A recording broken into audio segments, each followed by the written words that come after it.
Hi, hello, welcome to my channel. My name is Ariane, and today I'm going to be talking about Twilight's fourth movie, Breaking Down Part 1. Breaking Down is basically when Edward and Bella get married and they go on honeymoon. That's basically the story of Breaking Down Part 1. And the big plot and the big conflict of this movie is that Bella gets pregnant. So the movie starts, Bella and Edward get married. Jacob gets to the wedding late because he's still mad about the fact that they're going to be married and that Bella is going to be transformed into a vampire. So when he arrives, he's like, congratulations that you're married, blah blah blah, and she's like, thank you for coming, I really appreciate it, even though I know it's not easy for you. And she tells Jacob that she's going to get transformed into a vampire after the honeymoon. And Jacob gets really mad. He almost ruins the wedding, which hurts Bella a lot and also makes Edward very mad. But they go to their honeymoon and they go to an island close to Brazil. They go through Brazil actually, and what I thought was really cool about the scene is that when they're in Brazil,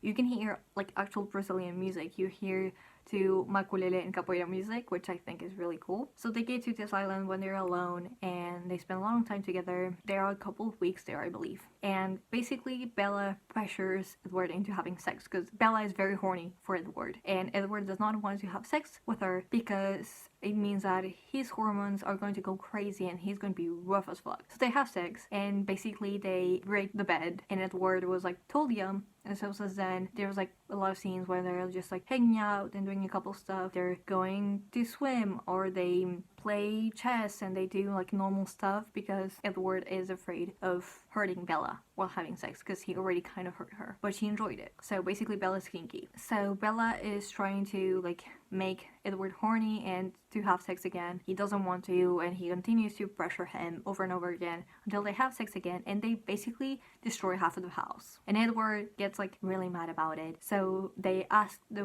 they show like how they left the house to the people who own it. They were really mad, and also the people who own it are like natives and they know about vampires because they have their own stories about vampires, and they know that Edward is one. They can feel it. So they're worried about her and they think that she's in danger and stuff, but she's not. And they're not happy that half of their house is destroyed because these two people had really rough sex.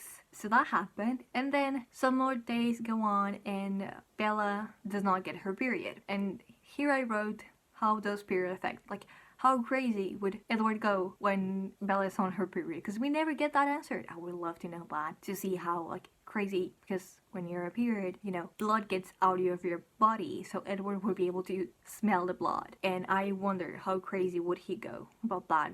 And also I wonder if vampires could like live out of drinking period blood instead of killing people, just drinking period blood. It would be recycling. You don't kill people, you get free blood. You can even like, I don't know, pay the women who are giving the blood, something like that. It could be something. It could be a system, you know, girls with a menstrual cup and they sell the blood to vampires. That would be some business. I would be down to it. Like, if I earn money from selling my blood, why not? I think it would be fun. And I wonder how the period would affect Edward, but we don't get that answer because Bella gets pregnant. And now I'm like, how the fuck did she get pregnant from a vampire? Because vampires don't really have like blood circulating. They're cold, you know? So that means like, how did Edward get an erection, and how was he able to have semen to make Bella pregnant if he has been like dead for like 300 years. But yeah, I guess it's the power of magic. I don't know. But Bella gets pregnant and Edward is very worried. He asks help for the native who owns the house. The native gets really mad and she's like, what did this monster do to you? You need to get that monster out of you. That monster is going to kill you, referring to the baby. And so they go back. The honeymoon ends and they go back, and basically now everyone knows that Bella is pregnant and everyone is trying to make her abort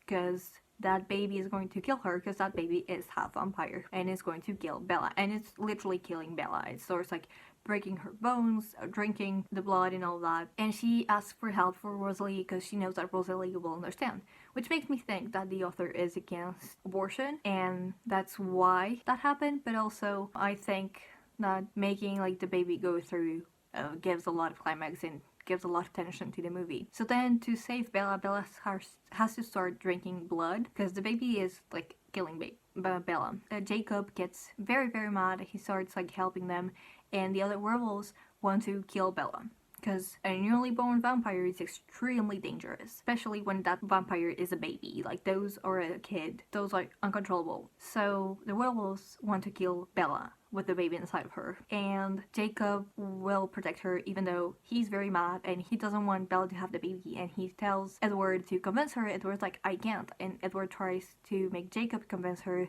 he can, so he decides to protect Bella regardless. Bella is very, very protective of this baby, and so Jacob abandons the other werewolves to protect Bella, because is like protecting Bella means going against the other werewolves. And so a few other werewolves go with Jacob because Jacob is basically also an alpha, and so there's like a lot of conflict in there. Bella starts having the baby, and so the Cullens and Jacob, like the other two werewolves, have to go on turns to protect Bella, so they are able to still eat and get their nutrients, but they need to protect Bella. And then Bella starts having the baby. Bella goes into labor. It's a very complicated thing. Bella is about to die, and so Jacob is very, very frustrated and mad at that. He's doing his best to protect everything, and so are like the other vampires. So then Bella is about to die, and Carlisle wasn't there, so everyone else had to make Bella like go in labor and take the baby out, because Carlisle, who's a doctor,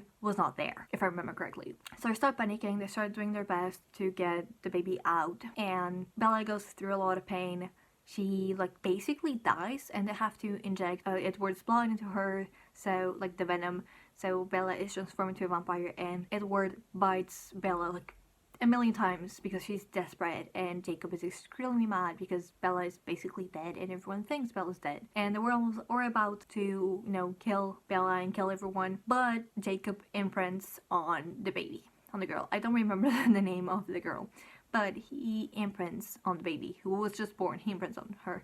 So this means that the other werewolves cannot attack her, because imprinting, it means that no one can get on that. Like, no one can interfere on that, because they're basically soulmates and there's nothing they can do about it. And basically this baby is now like Jacob's property, which is fucked up. The fact that Jacob, like at this point Jacob I think is 18, like 17, 18, and he imprinted on a baby. So now he's like crazy in love and he's extremely possessive of a baby. So that's fucked up. So that happened in that movie, which was intense. It was a very intense movie. I cried. I cannot believe I cried with Twilight, but I did. I cried with this movie because I always cry with those type of stories where someone dies or that involves kids or babies. I cry all the time, and this was not the exception, so I was crying, and I could not believe I cried with a Twilight movie. Who the fuck cries with Twilight? Me, apparently. So that happened. That was fun. And yeah, the movie ends, like, basically telling you that Bella is, like, reviving. She was, like, basically in a coma, but she is, like, being transformed into a vampire. And in this movie, which is also, like, ironic, in this movie, Jacob tells that, I think I wrote it in this movie, but I'm pretty sure it was in the previous one. Jacob says none of them belong to themselves anymore, and the sickest part of it is that their genes tell them that they're happy about it.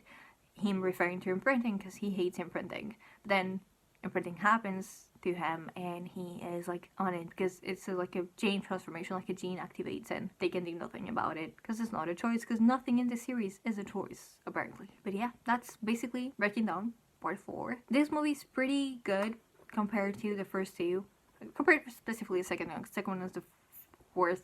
I think this movie is like in the middle. It's not the best, it's not the worst. So it's like literally in the middle. The biggest thing that happens in here is basically the pregnancy. So compared to the other movies, it's pretty slow because not much happens for the first like hour and a half of the movie. Like the first hour and something of the movie is just literally like Jacob, like the first hour and something of the movie is like Edward and Bella in their honeymoon. Like them doing couple stuff. So not much happens in the first half of the movie. So unless you like those types of movie, you're not going to enjoy it as much because not a lot happens. There's not a lot of action in this movie. Like there's no big fights, like physical fights. Nothing big happens other than a baby is born and that everyone is very pressed about this baby being born and this baby existing. That's basically the movie. I think it can be like, if you don't care about characters, if you don't like Bella's and Edward's relationship, and if you prefer like the fighting, the more action parts of the series, then you're not going to enjoy this movie. It will not be the movie for you, and that's okay. You don't need to enjoy it, but that's basically it. I don't have much to say about it, but in the next one, I swear, in the next one I will have a lot to say because I will also put like my final thoughts of the whole series. That's basically it. Another short video, which makes my life easier with editing and captioning. So yay! One good thing about it. Thank you for watching, and I'll see you next time.